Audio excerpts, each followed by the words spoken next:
Chav Ches Amud Beis. We are right by the Mishnah, and just mention that yesterday we basically did review of the previous Gemara, adding a few little insights. So I just wanted to review a few of the insights. So we mentioned about the halacha according to Shammai. What does Shammai hold with chinuch? That was a big question. Why would a child be obligated? That's something we grappled with yesterday with the child that's hardly was just born. He's going to be obligated to dwell in a sukkah according to Shammai. What is the mitzvah of chinuch? How could there be a mitzvah of chinuch on such a child? So one explanation we explained was that it's not a mitzvah of chinuch. It's an obligation for the father. The father has an obligation to dwell in the sukkah. If he has an obligation to dwell in the sukkah, it includes his family. That's part of Teshvu Kein Tadura. You got to dwell the way you dwell in your house. You dwell in your house with your family. So it's part of the father's obligation, and not really educational for the child, more the fact that the father is supposed to dwell similar to how he dwells in the house, which would include dwelling that way in the sukkah. So that would be the obligation of, according to Shammai, of dwelling in the sukkah. Other interpretations are given as well, that the fact that the pasuk says kol, and so it's not just the regular law of chinuch, but the Gemara says regarding chinuch of a sukkah, the rabbis connected it to a pasuk, the pasuk that says kol ha'ezrach v'Yisrael. So since the rabbis connected it to a pasuk, Shammai understood that it's actually adding what normally would not be an obligation, and so that's how. What about when the Torah says "V'shinantam levanecha"? Is that a commandment? So "V'shinantam levanecha" has a few meanings. I mean, first of all, Rashi says over there it means your talmidim. It doesn't even mean your children. Maybe from V'limadatem, maybe it could mean your children in the second paragraph. Yes. Vishinantam, Rashi says means your talmidim, but Vishinantam also there means to learn Torah very. Vishinantam, you should have Torah mechudadin beficha. You should teach Torah to your children, but it doesn't necessarily mean the mitzvah of chinuch. Again, the Gemara, our Gemara said, isn't it d'Rabbanan? Our Gemara said, how could you learn from the pasuk koil midrabbananhu? So you see, the Gemara said, and page Chav Ches Amud Beis, the Gemara had asked on the brisa and said, you're telling me that it says koil and you have to teach your children to do it's a mitzvah of chinuch. Kol ha'ezrach l'rabbis, kol is l'rabbis esaktanim. Gemara asked, and the Gemara understood when it's higil chinuch. The Gemara said, "What do you mean koil is katan shehigil chinuch is midrabanan?" It seems to say pretty clearly that a katan is rabbinic. It's not from v'shinantam levanecha. So that doesn't seem to be the source of chinuch. And so the understanding that Shammai has is, even though it's midrabanan, the fact that the rabbis connected it to the word koil ha'ezrach, so Shammai understood that it means that the rabbis were more strict by the mitzvah of sukkah for children, and the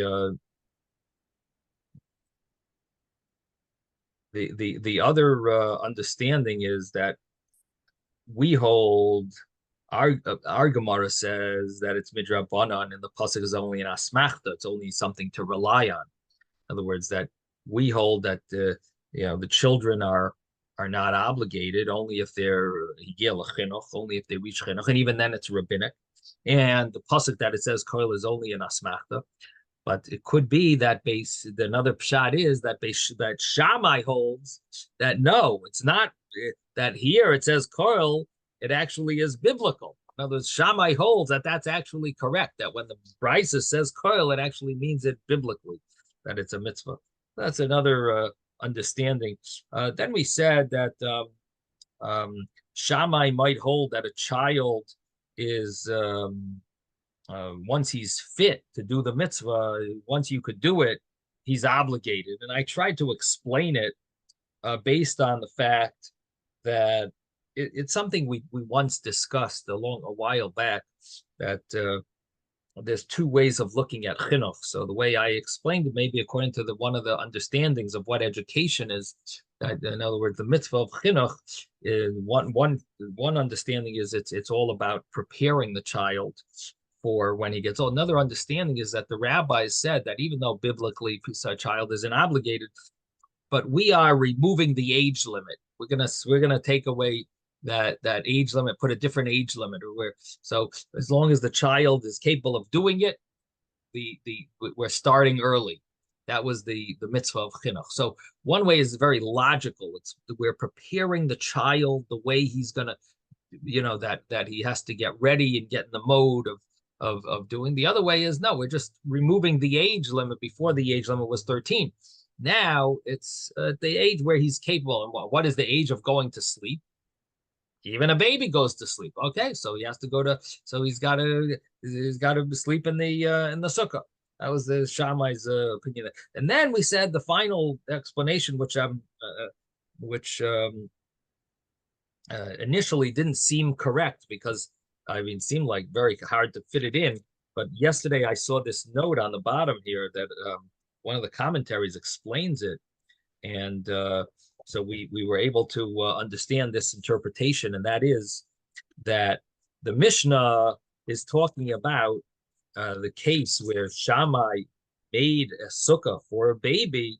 The case really is that the Shammai's daughter-in-law had two children, and there was a child that was older, and there was also a child that was just born, and the mother was busy with the baby that was just born, and she wasn't going to be able to bring the other child into the sukkah. And so Shammai built a schach, put schach on the roof. He took away the roof, put schach there, so that the child that was a little older, he should be able to dwell in a sukkah, even though his mother is busy. It won't be able to take him down to the or take him up to the sukkah. Instead, he had a sukkah right there.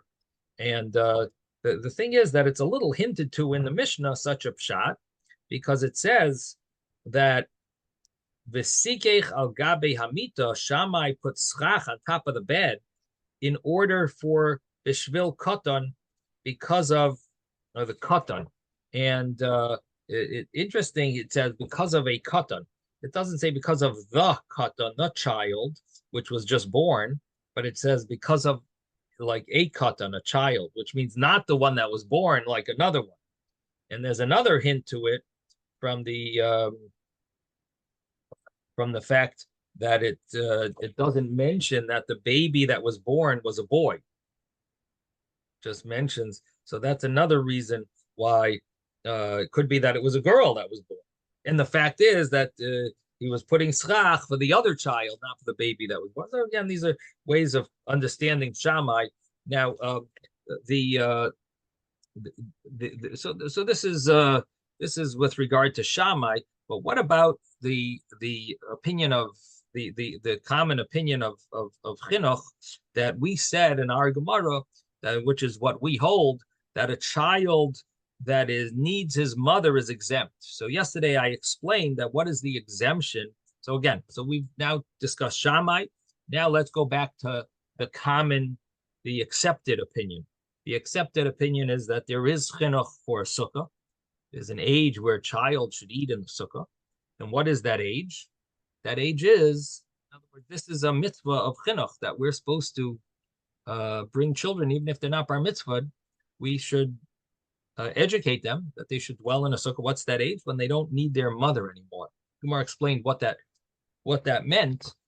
And the question is, so why do we wait until that stage when they don't need their mother anymore? Couldn't they be obligated at least a little earlier, like Shammai held a little earlier? Again, maybe he doesn't hold to the baby thing, because if he holds that even a baby needs a sukkah, but he held you don't have to wait until the child stops fetching for his mother you don't have to wait till then. The child would be obligated even at an earlier stage. The question is, so what do we hold? Why are you not obligated, at least at an earlier stage? You have to wait till the child reaches a stage where he doesn't need his mother. So it doesn't need his mother at all. Like that doesn't seem connected to the mitzvah of sukkah. So yesterday I explained that it seems seemingly connected to the concept of mitzvah, that a child who needs his mother and his mother's not going to be on the sukkah, so he's in pain. He's going to be in pain that his mother's not necessarily there, especially sleeping. So therefore, he's going to be exempt from the sukkah because he's called a mitzvah, which is something that we've been learning all along, that the person who's in pain is exempt from a sukkah. So a child would be in the same category until he doesn't need his mother anymore.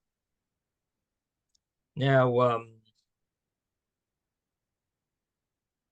so that's one interpretation. There is another interpretation that the whole mitzvah of chinuch is all about a child that doesn't need help from someone else. Now, you don't obligate a child to do something if he's not going to be able to do it. Only if he's going to be able to do it himself would you obligate a child. And according to that, so if he still needs his mother, so then he's basically not capable of doing the mitzvah yet. Everything in all the mitzvahs of chinuch is all that he could do it himself. Now, he's going to shake the lulav. If he knows how to shake the lulav himself, he fulfills the mitzvah of chinuch. If he's not capable of doing it himself, then there wouldn't be the mitzvah of chinuch. So that's another concept of chinuch, that he has to be capable of doing the mitzvah on his own. Now,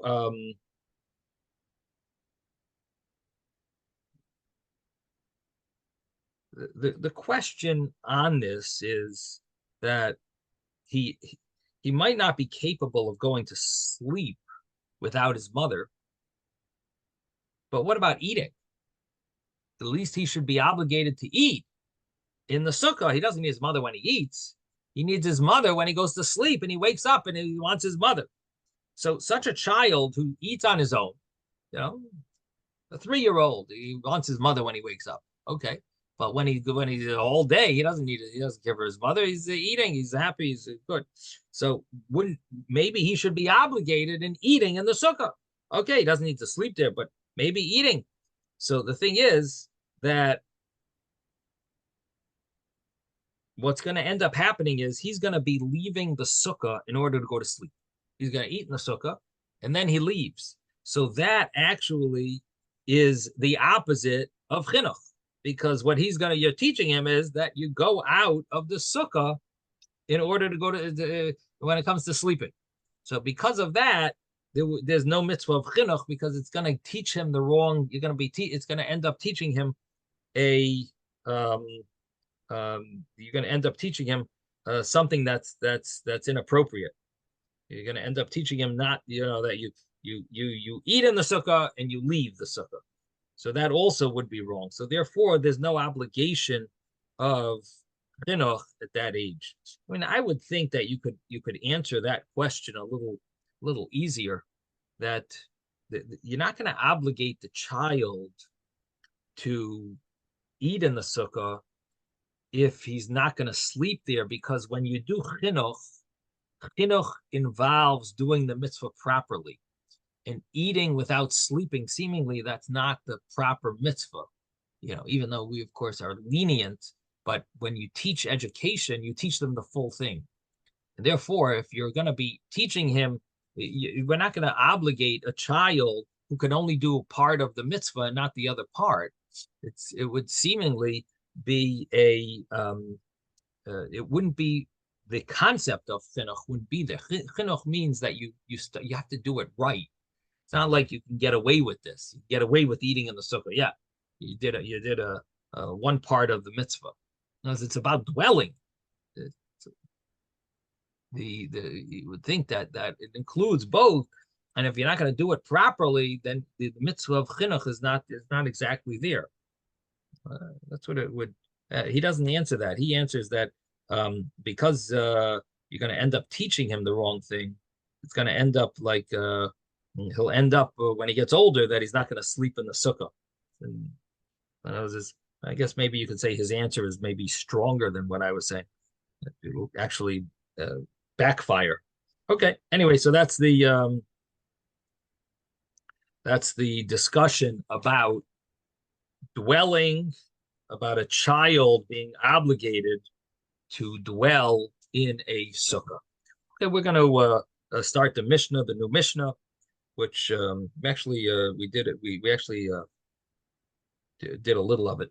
So Kol Shivas Hayom, we're on page 28b.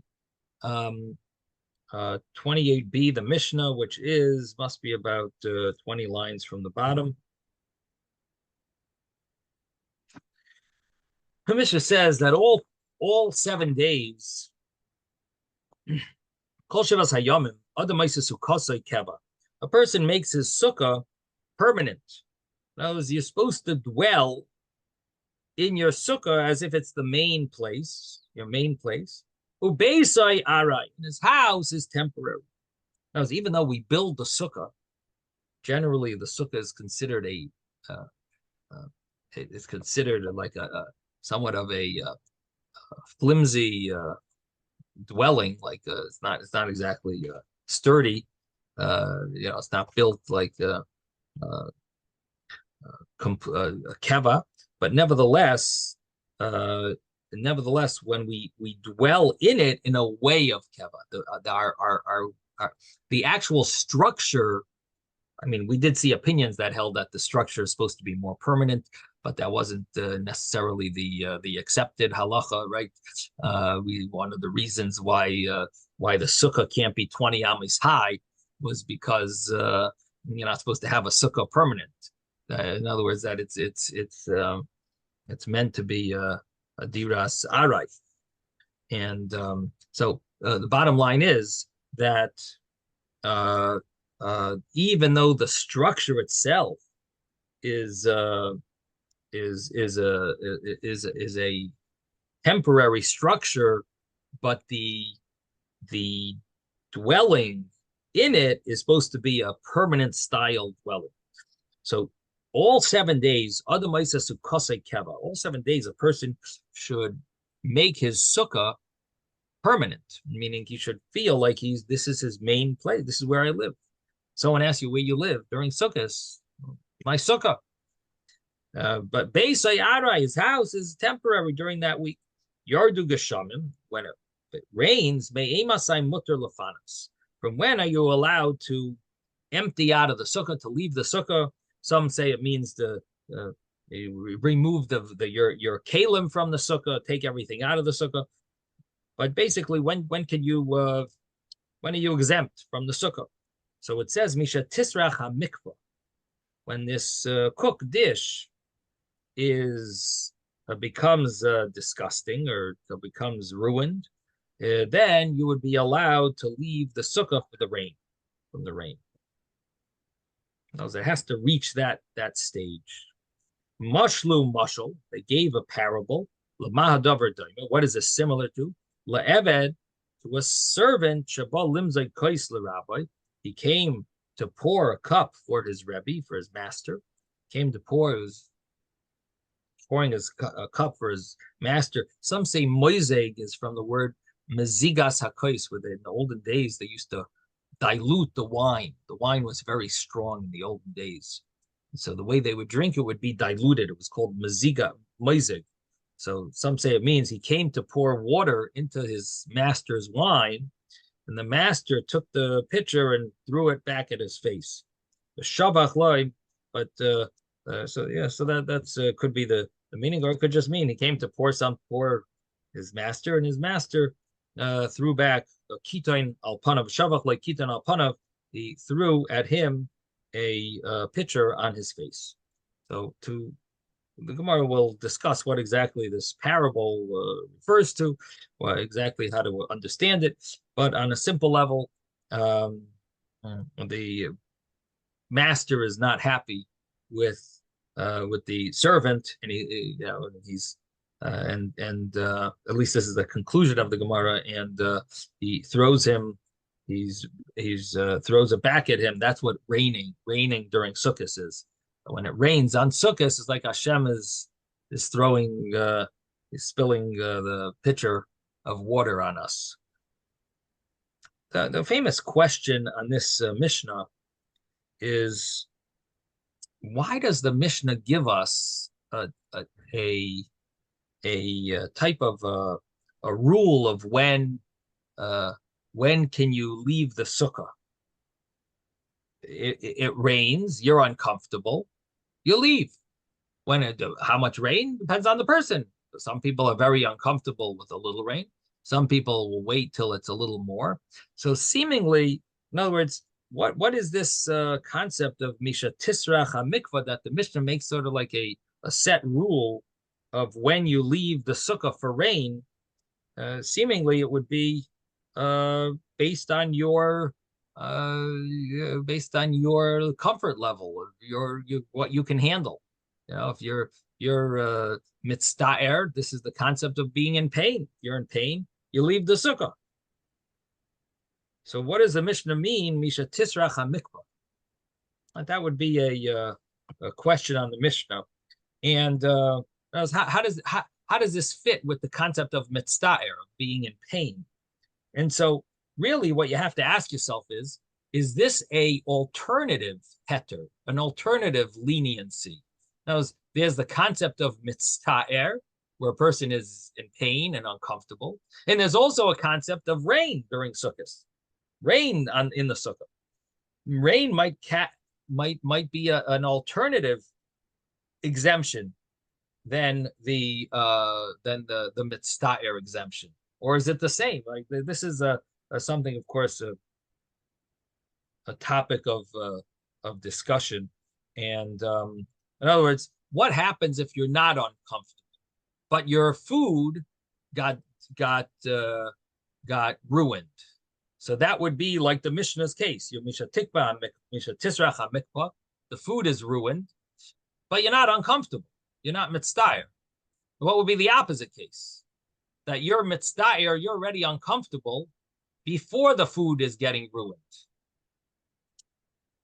And I'll just mention there is another discussion as well about what happens if you don't have this type of mikvah, this type of cooked dish. You have cake in front of you. You have steak in front of you. And you don't have this mikvah that gets ruined. It's some type of a bean dish or something that's getting ruined. It's a different type of food. So, what would be, does this type of food have to be in front of you in order for you to be exempt? Or is it the amount of water that would ruin that type of food? Would that be an exemption for anyone?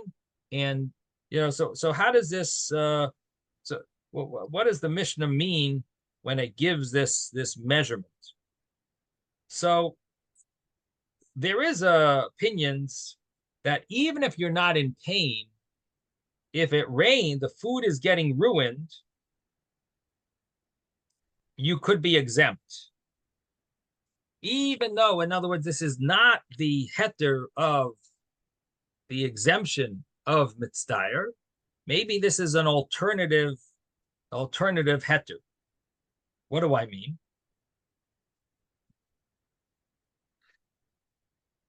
So the Mishnah gave an example that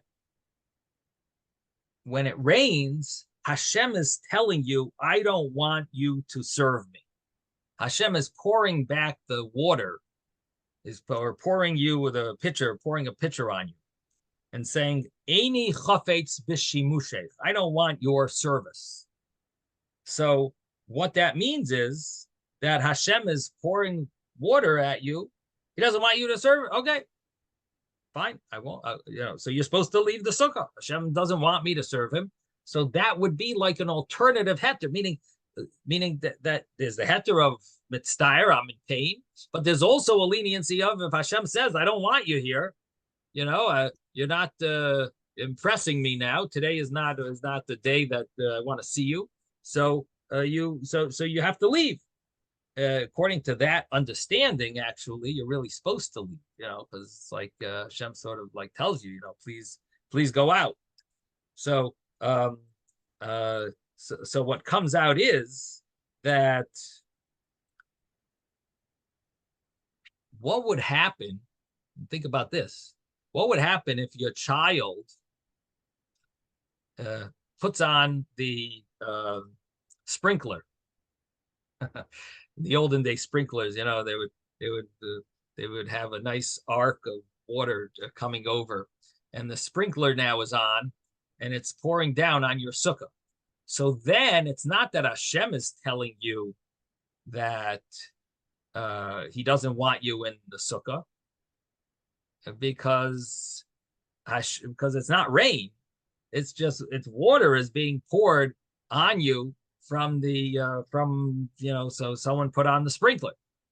And in that case, you don't have the same claim you don't have the heter of Hashem is telling you, I don't want you here, because the rain is not coming directly, so to speak, from Hashem. It came because someone put something on and caused it to, pour into the sukkah. And so in that scenario, you would have to wait till you're mitzdair. You don't just leave, because then you're subject to the law of mitzdair, not subject to the law of rain. If it rains, then there's another exemption, and that exemption would be the exemption of Hashem telling you, I don't want you. So that's the Ritva's pshat. This is one of the Rishonim, one of the commentaries says this is the meaning. Of course, many of the Rishonim want to learn that it is mitzdair. This is the concept of mitzdair, that you're in pain and being this is if the food is ruined, it basically is a measurement for being uncomfortable. That's considered uncomfortable, and you're exempt from the sukkah. Now,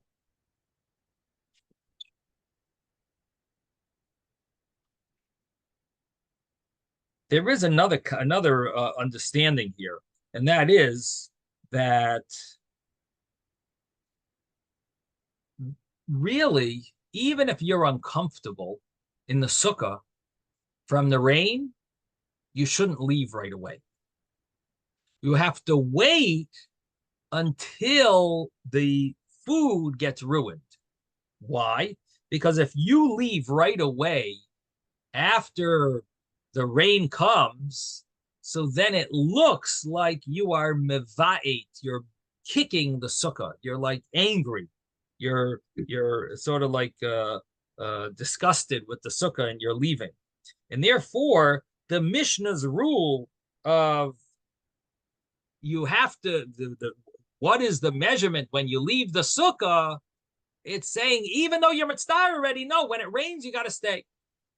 Why? Because you shouldn't rush out of the sukkah. Wait till it's Misha Tisrach HaMikvah.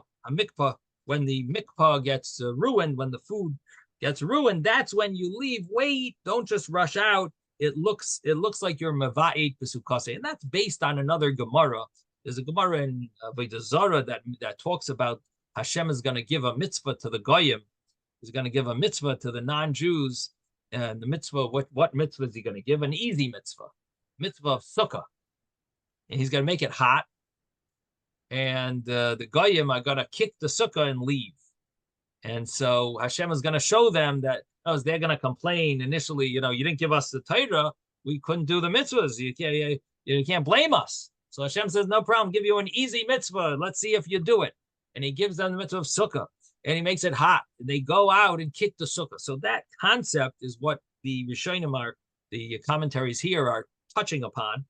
And they're saying that could be that the reason why the Mishnah is giving us a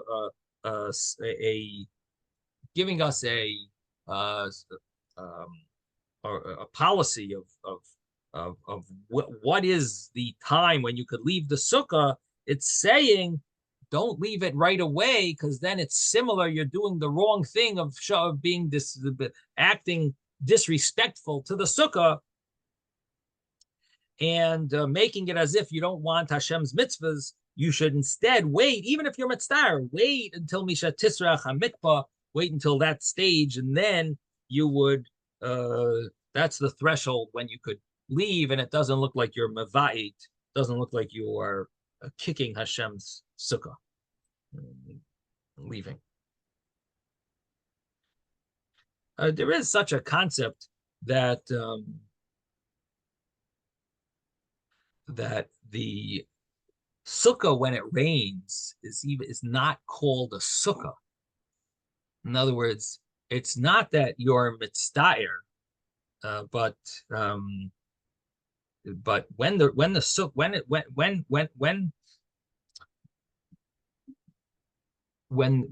it's raining, the sukkah doesn't it loses its term sukkah, and therefore you would not be obligated to um, um, to enter the sukkah. In such a case, you would be exempt from going into the sukkah when it reaches this level of misha tisrach hamikvah, because at that point the sukkah becomes batel. It's not called a sukkah anymore. There is such a concept. I don't know how accepted it is, especially among Hasidim, because Hasidim eat in the sukkah even when it rains. They don't like to leave it. So they hold that it is a sukkah. They even say bracha leisha. There are such opinions. They say leisha basukkah when it rains. But there is such a pshat that when it rains, it's not called a sukkah. Now, if you're sitting in the sukkah, you're obligated to stay there. Once you started the mitzvah, you have to stay there unless you're mitzvah. Unless I'm sorry.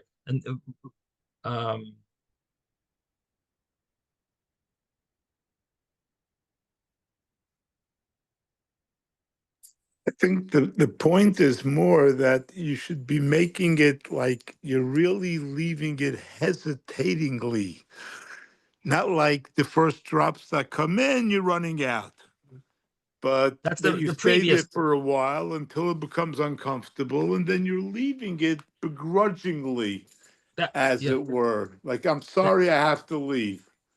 right. So that's the previous pshat that I was mentioning. I jumped to the next insight, and that is that there's the concept that it's not called a sukkah when it rains. It Right. loses its term sukkah. This is like a new pshat.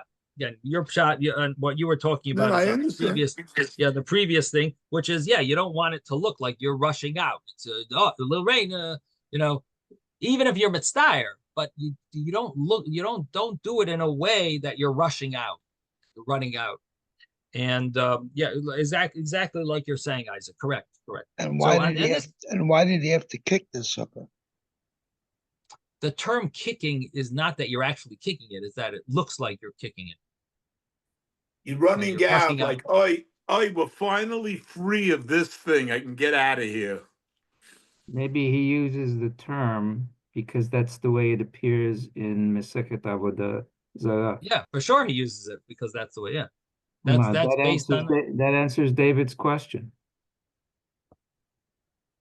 Right. Why are the goyim kicking the sukkah on the way out? As a final way of saying we are free of this thing. No, Exactly. Yeah. That, in other words, based on that Gemara and Avodah Zarah. Okay, Yeah. so the other shot that I was sharing with you is that It's there's no longer a sukkah. it's no longer a sukkah. It's not But there's providing two things. shade, it's providing water. Yeah, exactly. Yeah. Now the thing is that it's not supposed to provide shade. Yeah, I'm not exactly sure the understanding, because the shade was never about the rain. Shade is all about the sun. But I guess when Right. it rains, there's no sun. But still, Right. why does it lose the name of sukkah just because of rain? Let's say it's cloudy. If it's cloudy, is it also there's no sun out? I mean, does that mean No. that that the shade is not working? Like, well, how does it lose the name of the sukkah? So it deserves to be looked into how to explain this. This The like, how does it? introduction of water into the equation. You have a Okay. sukkah when you have sun, and you have a hut, you have a sukkah. You add water into the equation, and You can't call it a hut. right. Okay. So he says. So this is so this according to this interpretation if you dwell in the sukkah and then it starts raining afterwards, you already are obligated to eat in the sukkah. This is the way he learns. You're already obligated. And the exemption of mitzta'er doesn't apply now. You can't say I'm now in pain because it started. No, I already started the mitzvah.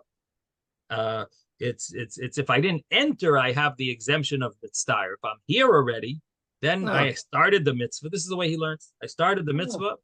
I'm not exempt from mitzta'er, but the exemption is if the rain reaches a stage of misha tisrach hamikpah, it reaches a stage that the food is ruined, then the sukkah is no longer a sukkah, and then I can leave. So in other words, he's answering the same question of how do you reconcile the exemption of being in pain, mitzta'er, with the exemption of rain that's based on when the food is ruined. So he's saying one applies when you did not enter the sukkah at all. It's then you're exempt if it's mitzta'er.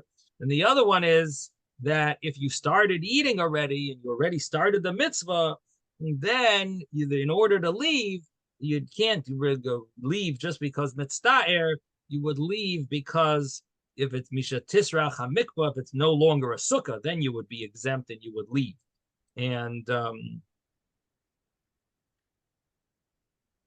so that would be that's the way he explains it. Now, honestly, I don't think that that's accepted in halacha because also if it becomes uncomfortable in the sukkah, is that really true? You wouldn't be allowed to leave it if you're mitzta'er.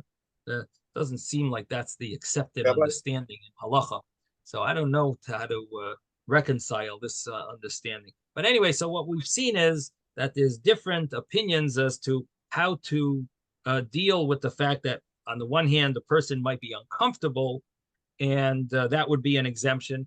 And then there's an exemption of misha tisrach hamikvah when the food is getting ruined.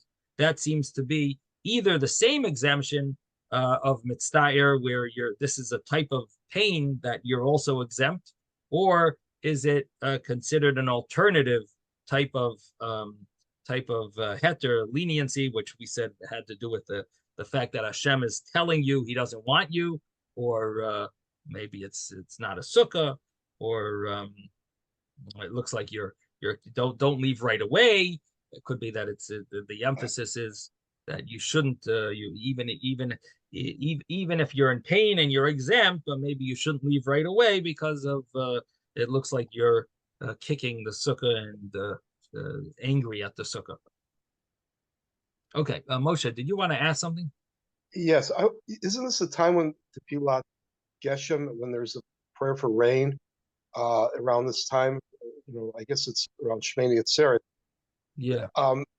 Why would this? There's be such offense to eating in a sukkah when it's so close to that time when we're praying, and praying for rain. I mean, unless it's and it's even mentioned priorly, you're supposed to mention rain. I don't understand why there would be such an issue, that why Hashem would be objectionable to eat in the sukkah when we're going to be praying for rain.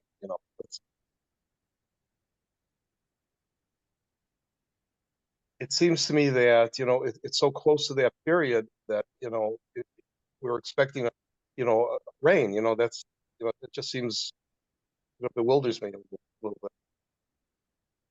So what you're surprised is that because it's a time of rain, how could it be a sign that Hashem is angry at us? Yes, that's right. Exactly. Right. How could it be a sign if Hashem is angry at us? Yeah, I must have heard of Vart about this, that it could be that the sign, we'll have to see it in the Gemara about the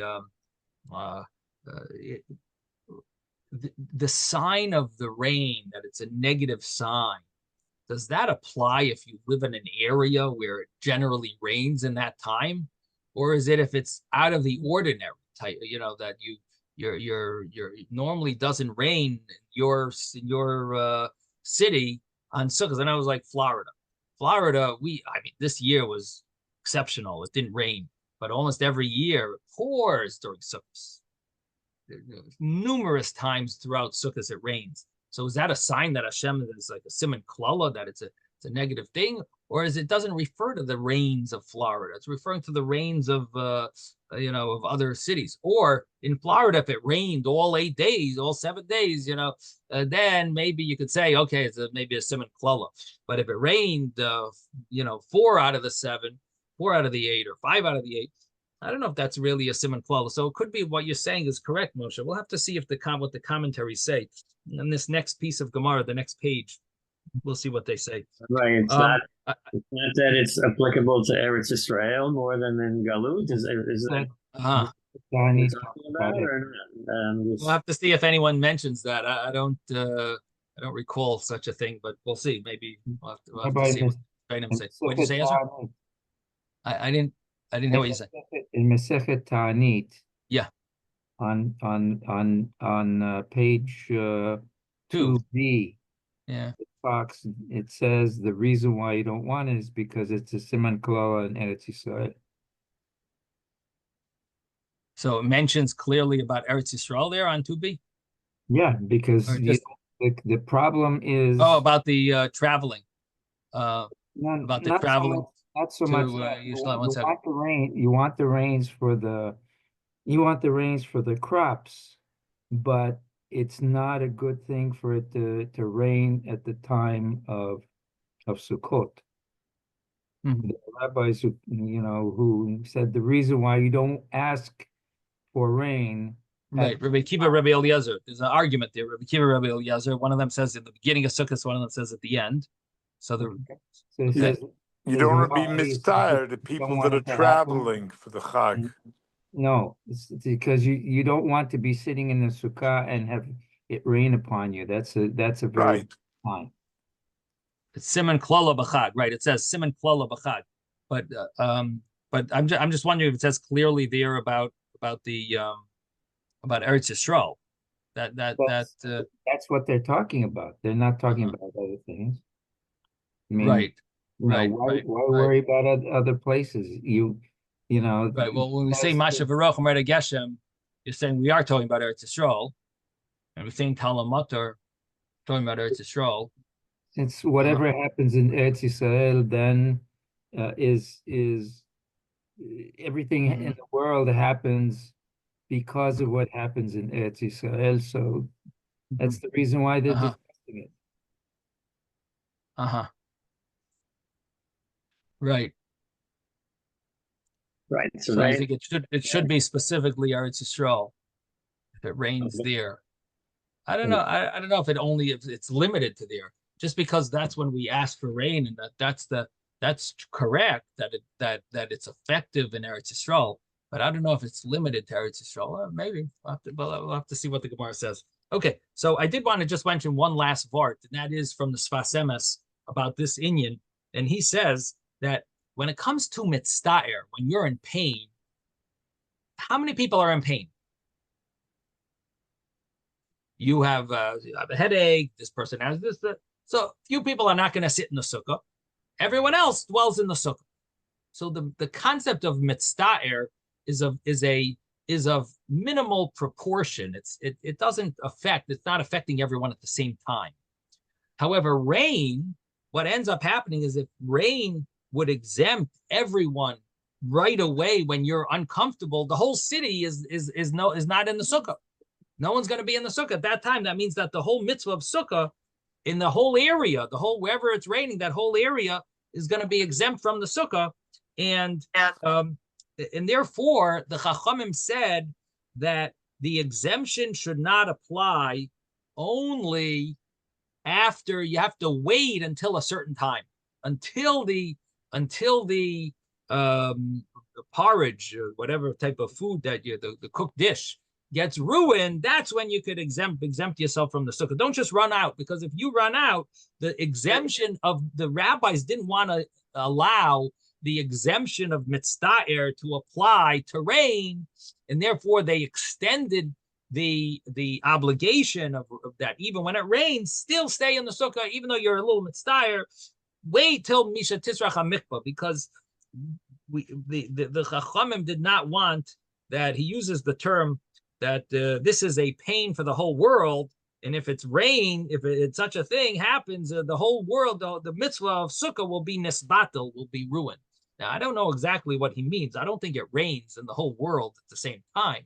But I understand what he means is that it's like a whole whole community maybe that there's going to be whole cities that don't have any mitzvah of sukkah.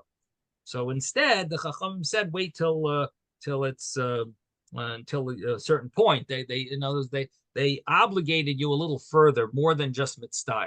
So that would reconcile how the Mishnah fits with the concept of mitzvah as well. So again, we got a number of explanations of the obligation of eating in the sukkah and sleeping in the sukkah, even though it's raining at least a little until a certain point. Okay, now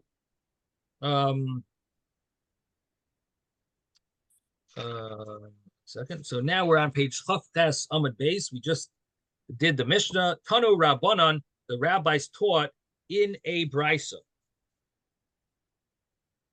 The rabbis taught. I should mention. I mentioned one other question, and that is, what is this measure of the mikvah, of this dish? Is it specifically this dish, or is it any dish that you have? But the measurement would be if this dish would get ruined. If the dish of the mikvah dish, if that would get ruined, then you're exempt. So the many of the poskim, the halachic authorities, understand this to mean that even though you don't have this specific dish in front of you of mikvah, nevertheless, if you would have it in front of you and it would get ruined, then that's the measurement that you would be exempt from the sukkah. However, there is an opinion that it says that Misha Tisrach, not Kadesha Tisrach. When it says Misha Tisrach HaMikvah, it means when the actual dish gets ruined, which implies not the amount that it would be ruined. Misha Tisrach. It sounds like you have that specific dish, and you can't just leave if you have a different dish that maybe isn't ruined, and but this is enough rain that would cause mikvah to be ruined, that would be enough to leave the sukkah. No, if you had a different dish, then that would be it would fall into other categories, you know. But the amount of the Mishnah gives an example of Misha Tisrach HaMikvah. So there are different opinions about this, if it applies even if you don't have the mikvah dish, or do you wait until that type of dish gets ruined in the rain? Okay. Anyway, we'll start the Gemara. The Gemara says Tanu Rabbanan. We're again 28b, about 12 lines up from the bottom. The rabbis taught in a brisa, all 7 days. A person should make his sukkah permanent, and his house should be temporary, should feel like he really dwells in the sukkah. Ketzad, how is that? How you like Kalim Noim? If a person has beautiful vessels, Mylon la sukkah, should bring them into the sukkah. That's his house. It's like you want to put your silver or put fancy, just eating on paper is not exactly, that's more like a picnic. That's not your house. And so your house, if you're feeling that this is your house, you should bring in your Kalim Noim, your beautiful vessels. Mylon la sukkah, matzois, your fancy, your chairs or cushions. No, matzois nice. Mylon la sukkah, bring them into the sukkah. Oichel v'shoise u'metayel b'sukkah. You should eat, drink, and walk in the sukkah. Menahani mili. How do we know this? So the Gemara asks, Menahani mili. How do we know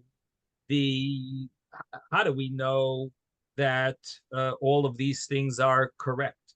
That you should dwell, that your dwelling should be, again, the brisa ended by saying that you should make your sukkah permanent. Your house should be temporary, and you bring all these things into the sukkah.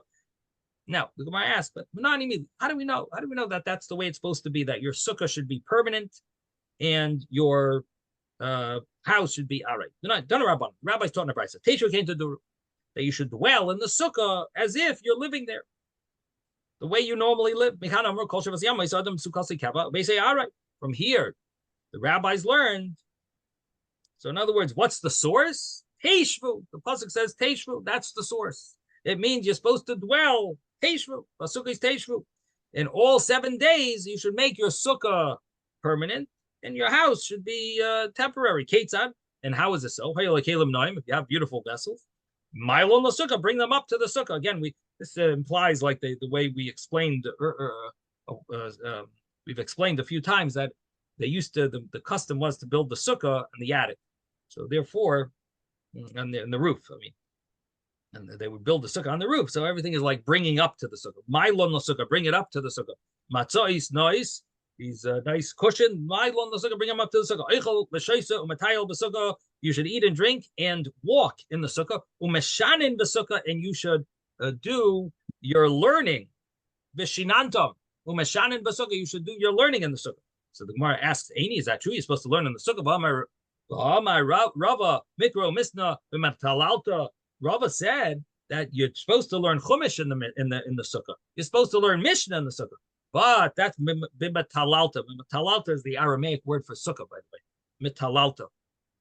Utnuye, how Rava says, however, Tnuye, the learning more of the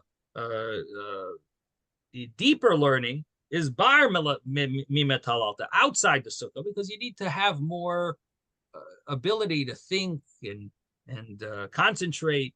And the sukkah is not necessarily the easiest place for you to concentrate. So the earlier it said meshanin b'sukkah, and that was a brisa, and here we have Rava tells us no, you can learn chumash and mishnah and sukkah, but tenuye, but to learn more in depth is which is the term tenuye really means like Gemara, to learn. What that means is you compare your understand the reasons for the laws, and comparing one law to another law. That would be tenuye, svara, to question and answer, and to compare things. So that is supposed to be outside the sukkah. That doesn't sound correct with the previous brisa. So the Gemara answers like kasha haba migras habi. There's a difference. Once something is very clear to you, it's called the migras, the understandings, the logic that you've gone through already. So that then you should do it in the sukkah. That you don't need such concentration for. You already have it clear.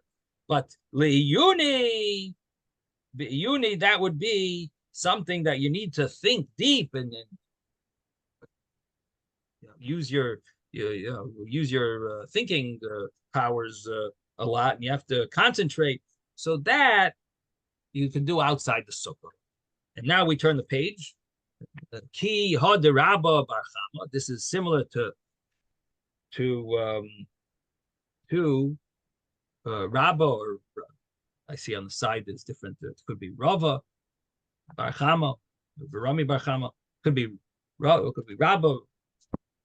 Rava, two different texts. So ki hava kaime kamei de Rav Chizda, when they were studying. So either when they were studying before Rav Chizda, so it says Mirati bigamara bahade hadati. They would learn fast what they heard from Rav Chizda together. V'hader maini b'sfara. So they would go over. They would go over fast. Mirati is from the like to run. They would run through the Gemara together. V'hader maini b'sfara, and only afterwards would they think of the svara, the logic behind it, and is there questions on it? Is there, so that's the idea that there's two separate types. Even when it comes to learning with the reasoning and so on, there's two types. There's the way to go fast, and there's dwelling onto it. It's almost like the difference of a daf yomi and the way we're trying to learn a little more understanding it. So that that's the two different ways of learning. So for daf yomi, you could do it inside a sukkah, but for a little more depth, you have to concentrate more. So that would be more like it would be exempt. You could do it outside the sukkah. Amar Rava says, Mani mishtia is b'matalalta. Vessels of mishtia, of drinking vessels, which means cups and glasses. So that has to be, that you could leave in the sukkah. Mani michla, food vessels, in other words, plates that are dirty. So those, bar mimatalalta, you should take them out of the sukkah. That's disgusting. That's not respectable for the sukkah. We're talking about things that you do in the sukkah and things that are appropriate in the sukkah. Now, chatzpah, which is a type of pitcher of earthenware that they would draw the water from. The shachil in a wooden type of like a pail, wooden pail. So those, after you use it, you should take it out of the sukkah, because most people don't leave these things out. These aren't normally left out in your house, so you don't leave them out. Shraga, candle made from earthenware. So that is b'metalalta. That could be in the sukkah. V'amri, and some say and argue bar mimetalalta, outside the sukkah. But like pligian, it's not an argument, because b'sukkah gedayla, b'sukkah katana. It depends really how big your sukkah is. If it's a big sukkah, so then that would be okay. You're allowed to, if you have a big sukkah, you could. I guess it was normal to leave something like this candelabra of earthenware. That I guess the candles, maybe it wasn't something you. If you have a small sukkah, you normally wouldn't leave it there. But if it's a big sukkah, I guess in a person's house, it would probably. The Gemara is comparing it to a house. Implies like if you had a big room, you would have this out. If you have a small room, you wouldn't be having this type of candelabra, leaving it out. Okay, we're gonna stop here. Sei gesund, everyone. Have a wonderful. Rabbi. Thank you, Rabbi. Thank you.